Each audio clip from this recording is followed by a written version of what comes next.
That was interesting. The first topic that I want to pick up from this year was the entry of Netflix into gaming. And obviously, gaming is a hot industry. It is a place where multiple technologies, consumer behaviors, and experience intersect. And in fact, I would probably think that the next play of Netflix would be an exploratory push into the metaverse. Now, remember that Netflix actually has some terrific original content. For example, Narcos. Narcos makes it a really exciting gamification experience if you were to come alive. But there's one other industry where I think entertainment, gaming, and the metaverse is colliding.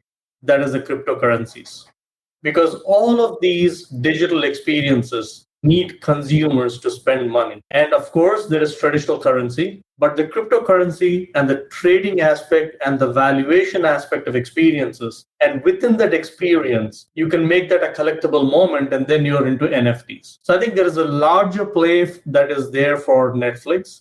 And I think that will push a little more into the experience economy, as Peter calls it, and that will therefore further explore the cryptocurrency market. But I think Netflix would probably make a terrific fintech acquisition or a play in the next couple of years. At least that's what I think. Now, the second topic I do want to pick up is really what I call as Darwin's theory of talent.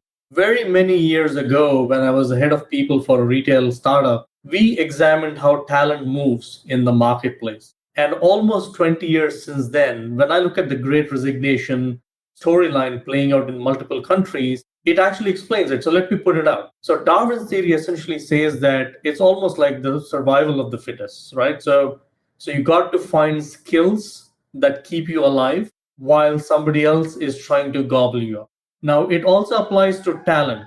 In talent space, what happens is the lower band of jobs, which are repeatable, physical repeatables, they are essentially very mundane to do. There's not a lot of innovation, there's not a lot of IP being created. These jobs have become suddenly very unattractive because people find it very hard to visualize themselves traveling an hour to do a job for $15 an hour, right? So therefore, the Darwin's theory says that these people who are unemployed or do not want to pick up that employment, which is a large segment, are looking to pick up skills to the next tier of survival. So for example, if I'm a smart restaurant server who can speak really good English, is very smart on my feet, I should be able to pick up an insurance agent's job once I'm certified and licensed. It's pretty easy. We see a lot of people moving into Salesforce and consumer goods from there. So the value chain of talent at the bottom end, where people do not want to come back to work, are essentially looking for a set of skills to graduate to the next year and the next year. And that is really, really an important aspect of how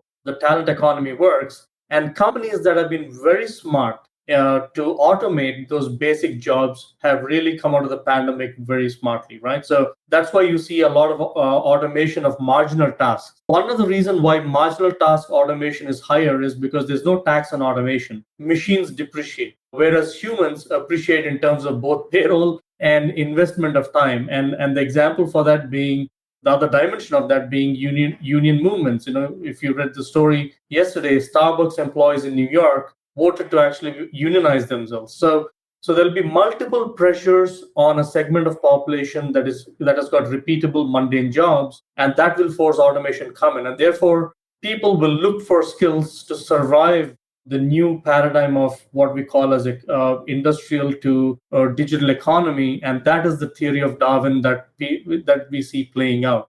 The last part I do want to talk about is GE. I did cover this in the last episode.